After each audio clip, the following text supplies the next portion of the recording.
있습니다. 자, 전사인 먼저 한번 읽고 여러분들이 함께 읽도록 하겠습니다. 창세기 32장 26절 말씀이에요. 그가 이르되 날이 세려하니 나로 가게 하라. 야곱이 이르되 당신이 내게 축복하지 아니하면 가게 하지 아니하겠나이다. 자, 우리 함께 읽어볼까요? 시작!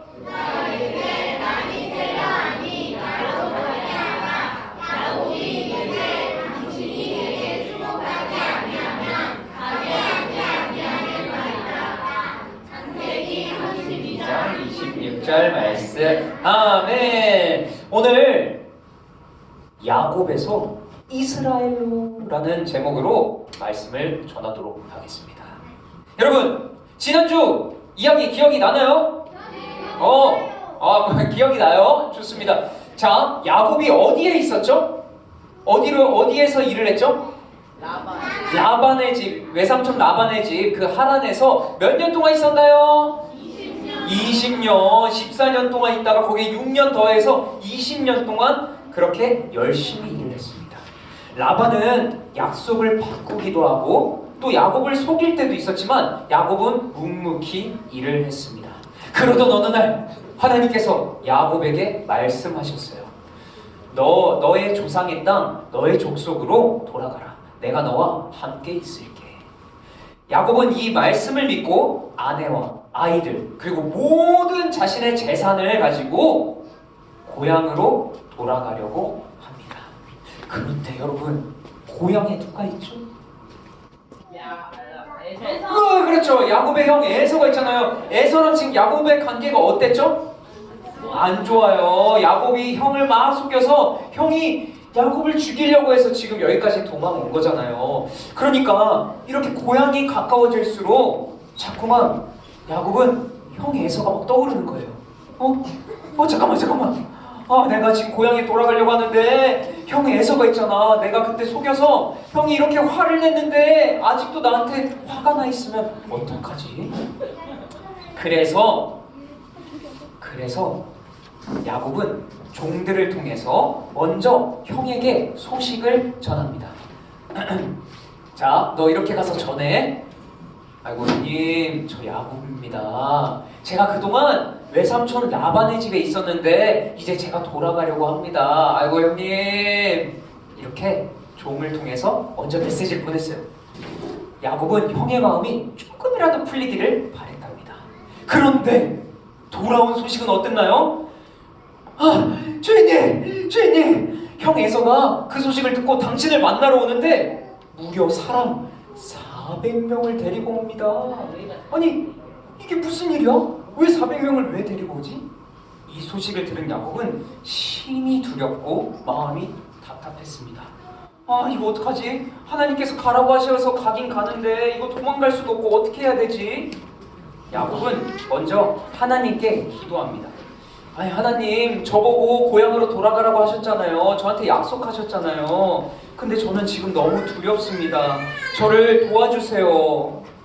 기도 후에 야곱은 자기가 할 수 있는 모든 방법을 동원합니다. 어떻게 하냐면 일단은 재산을 두 떼로 나눠요. 왜 이렇게 두 떼로 나눌까요? 하나가 없어지면은 하나라도 남기려고. 마치 우리가 2,000원이 있는데 주머니 한쪽에 넣으면 주머니가 뚫리면 2,000원을 잃잖아요. 근데 2,000원을 양쪽에다 넣으면 이쪽 한쪽 주머니가 뚫려서 1,000원을 잃어버려도 얼마나 남아요? 1,000원 남아요. 이렇게 야곱은 막 자기 힘대로 머리를 막 쓰는 거예요. 그리고 온갖 보물과 재산들을 형한테 선물로 드립니다. 왜냐면 형의 마음을 누그러뜨리려고 많은 선물들을 보내는 거예요. 형님, 이거 동생 야곱이 보내는 거니까 제발 저를 용서해 주세요. 약간 이런 마음으로. 이렇게 야곱은 자기가 할 수 있는 모든 것들을 다 해봅니다. 하지만 그래도 야곱은 여전히 마음이 불안했습니다. 결국 야곱은 먼저 자신의 가족들은 보내고 홀로 야복강 나루라는 곳에 남게 됩니다. 그 두려운 밤에 갑자기 야곱에게 한 사람이 나타납니다. 그리고 이 사람과 씨름을 하게 돼요. 이 하나님의 사람이라고 적혀있는 이 사람은 바로 하나님이셨습니다. 그렇게 하나님은 야곱과 막 씨름을 합니다. 야곱은 밤새도록 끝까지 버티며 자신의 힘으로 하나님을 이겨보려고 막 했습니다. 야곱의 인생은 늘 이랬죠. 문제가 생기면 자신의 힘과 꾀로 해결하려고 했습니다. 그런데 그때 하나님께서 야곱의 엉덩이뼈를 툭 치십니다. 엉덩이뼈 공격! 그렇게 야곱의 엉덩이뼈는 다치게 됩니다. 그래서 야곱은 더 이상 제대로 서거나 걸을 수가 없게 되죠. 근데 여러분, 이것은 단순한 부상이나 하나님이 이기려고 야곱을 때린 게 아니라 이 의미는 무엇이냐면 야곱이 평생 의지해왔던 자기의 힘이 꺾이는 순간이었습니다. 그제야 야곱은 확실히 알았습니다. 아, 진짜 내 힘으로는 안 되는구나. 하나님의 은혜 없이는 나는 한 걸음도 갈 수 없구나. 그렇게 야곱은 확실히 알게 되었습니다. 그렇게 해서 동이 텄습니다. 하나님의 사랑, 하나님이 말씀하십니다. 아침이 되려고 하니까 이제 나를 보내라.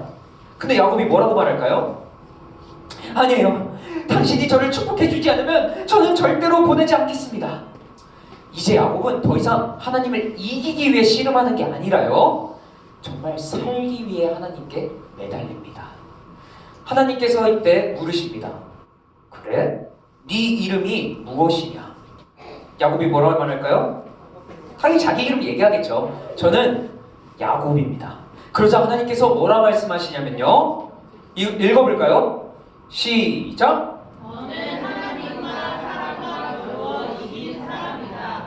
이제 너는 야곱이 아니라 이스라엘이다. 이게 무슨 말이지? 야곱이 아니라 너의 이름은 이제부터 이스라엘이라고 말씀하시는 거예요. 자, 야곱의 이름의 뜻은 뭐냐면, 야곱이 이스라엘로 바뀌었죠. 야곱의 이름의 뜻은 읽어볼까요? 시작! 발 뒤꿈치를 잡는 자, 약할 자, 속이는 자. 야곱의 뜻은 발 뒤꿈치 잡는 자라는 뜻인데, 이게 뭐냐면 속이는 자, 빼앗는 자, 이런 뜻이에요.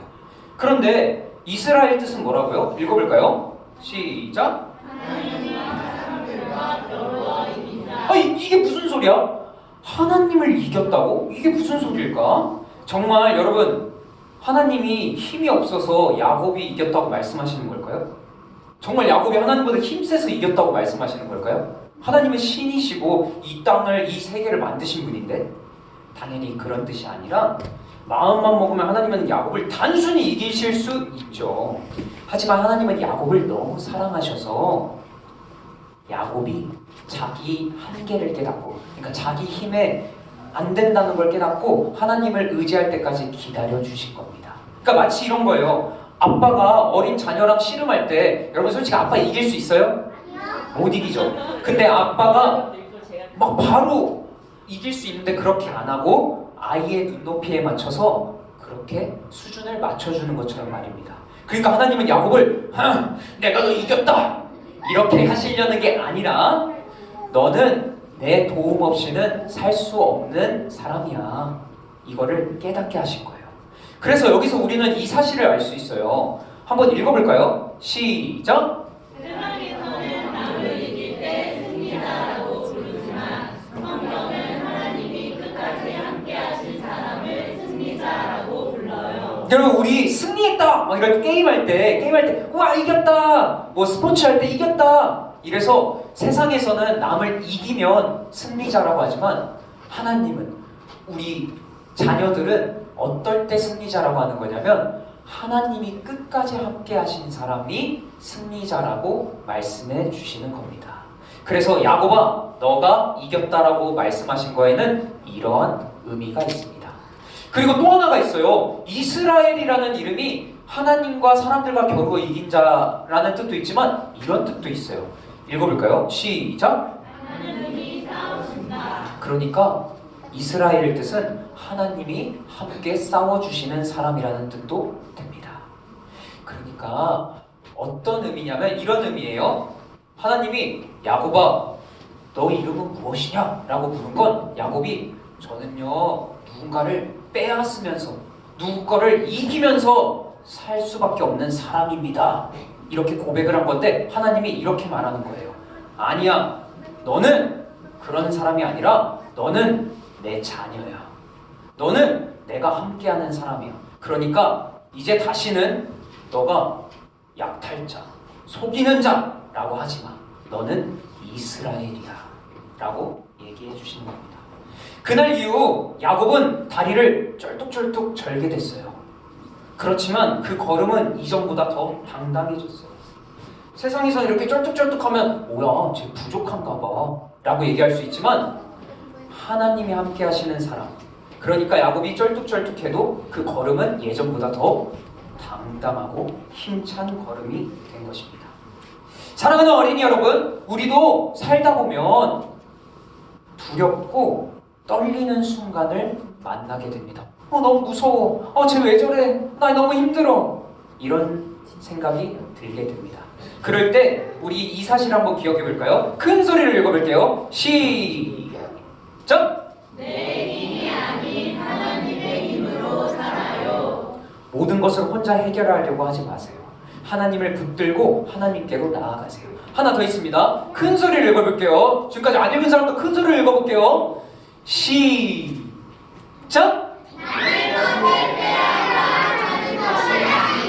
하나님의 은혜로 살아요. 여러분, 우리는 뭔가 경쟁해서 얻는 그런 인생이 아니라 하나님을 의지할 때 그 하나님께서 주시는 선물, 그 은혜로 살아가는 것이 진짜 행복하다는 것을 깨달아가고 알아가는 그런 인생입니다.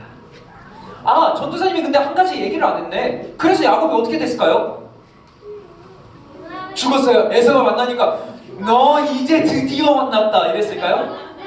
아니죠. 하나님이 아까 뭐라 그랬어요? 하나님이 함께 하시는 사람이잖아요. 어떻게 됐냐면 하나님의 은혜로 에서는 야곱을 매우 환영하면서 서로 둘은 화해했답니다.